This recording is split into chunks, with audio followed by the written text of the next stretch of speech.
Alright guys, this is Creature Chaos Ultimate PvP Guide Part 2. Yeah, I said that I was going to post this sooner. Well, I actually didn't say when I was going to post it, but I said it was going to be out soon. So if you guys think 2.5 weeks is soon, then I guess I posted it soon. But, yeah, sorry for the wait to some of y'all who actually are subscribed to my channel, but yeah.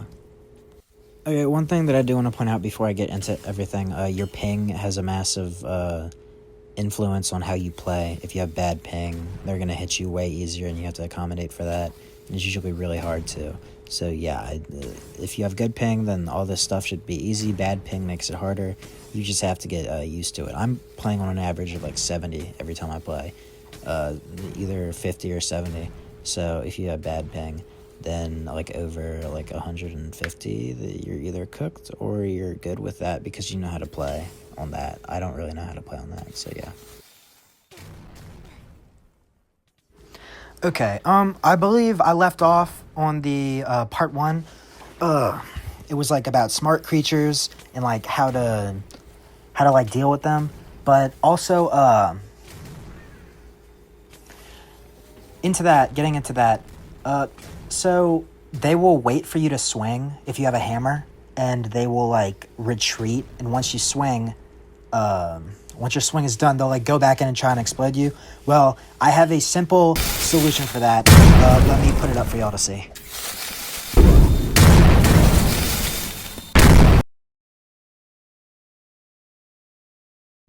Okay, so as you can see, I swang with my hammer at him, and he dodged it. He backed away before my hammer could hit him. So once he backs away, he's a smart creature, so he's going to charge right back in after my swing is done and as I retreat. Well, what I did is after I started to retreat, I saw him going back for me. So what I did is I retreated for like a moment, and then I went back at him and passed him. So I juked him. Okay, let me put it in simpler terms. Smart creature is red, me is purple. Okay, so basically, I go to swing my hammer. I swing it at him. Now, the smart creature is smart, so he retreats and he dodges my hammer. He goes back. Now, after he retreats, he will start to attack me after my swing is over. His goal is to explode. Now, me, I will also start to retreat because I don't like that. I don't want to be exploded. But the thing is that after I retreat, this is like all in a split second. It depends on timing usually. But usually, I start to retreat. Yeah. But if he's too close and you can't retreat and not get hit, what you have to do is you have to retreat and then you turn all the way around and go the other way like I did in the clip. So what he's going to do, he's going to keep going. He's going to keep going. And once he goes over there, he's going to explode. And you're going to be behind him out of the explosion radius. So you will be safe, and you successfully juked that smart creature who is smart enough to dodge your hammer. Okay, now I believe I have 1 or 2 more things to go over with juking. And one thing that I can't stress enough is that these little areas on the map that are about 2 blocks tall that you can jump over, they are extremely crucial to staying alive and juking and not getting hit. These are one of the main things on how I evade smart creatures, especially charge creatures. It's just very useful. The sudden elevation change of you dropping off of it or jumping up, it can get you out of the explosion radius, and it has saved me so many times. And if you look in my videos, I use it a lot. But here it is. Okay, now some of y'all might be wondering how the hell this is able to allow me or y'all eventually, if y'all get better, to avoid charge creatures and smart creatures and get out of their explosion range. Well, you basically just jump onto it or you fall off of it. And these can help you perform jukes. If you're not that great at juking and you need something to help you, these things can help you. Because what they do is they allow you to get either higher or below a creature's explosion range faster than you can by just walking or jumping away from it. Now, Here's a clip. Here's a clip. I'll just show you.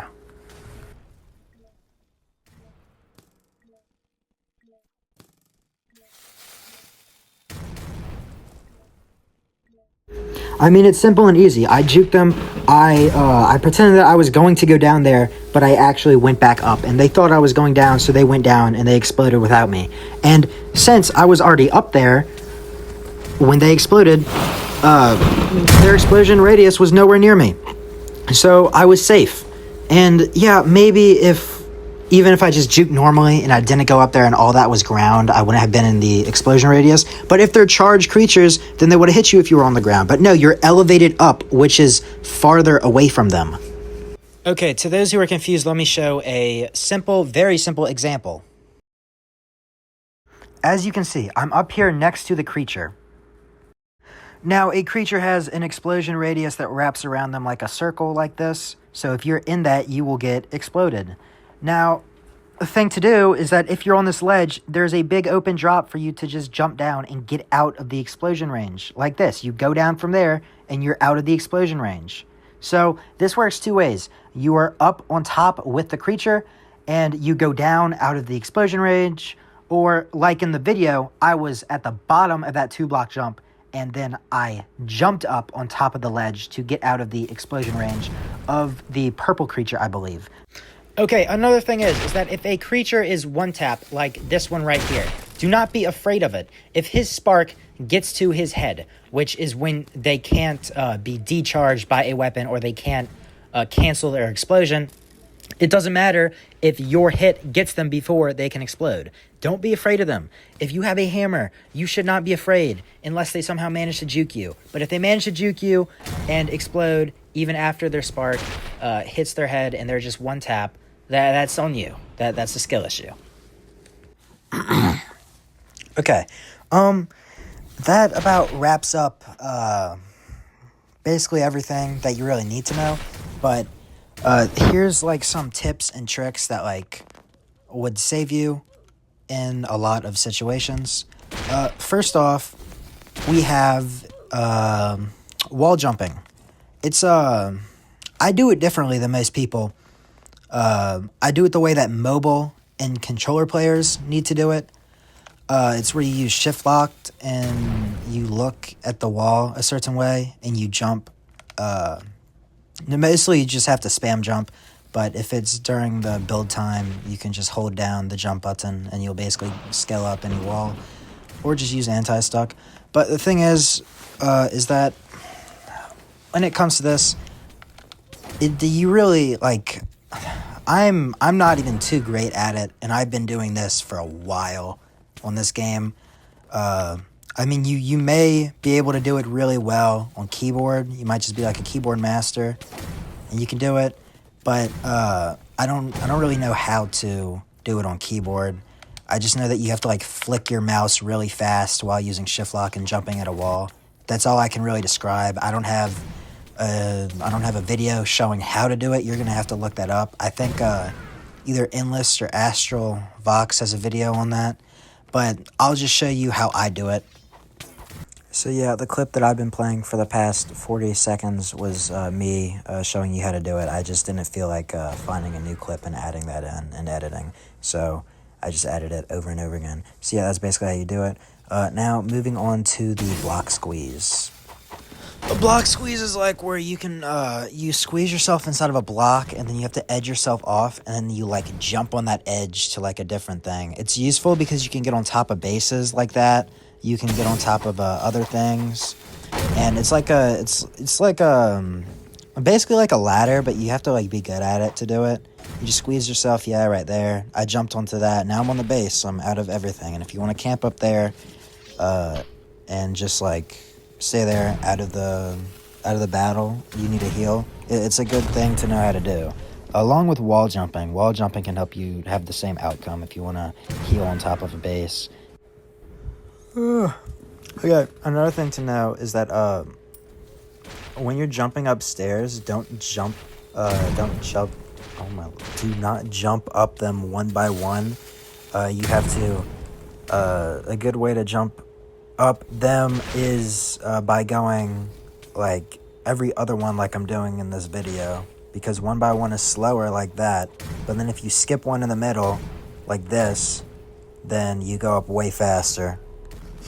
Alright, we went over wall jump, block squeezing, and the staircase thing. What else do I have for tips and tricks?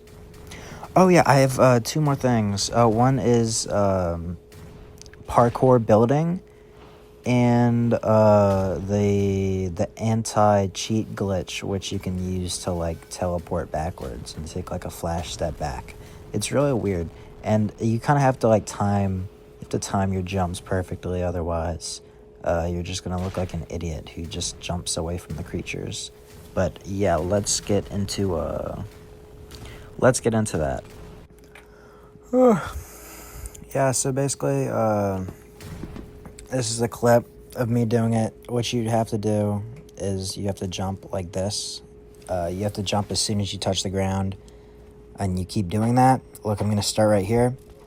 I jump, jump, jump, jump, jump, jump, jump, jump. I spam jump, and it teleports me back. So, yeah, it's a pretty useful tool if a lot of creatures are chasing you, and you just want to like get out of their way by teleporting behind them. So it doesn't always work, and you have to time your jumps basically perfectly to do it. So yeah.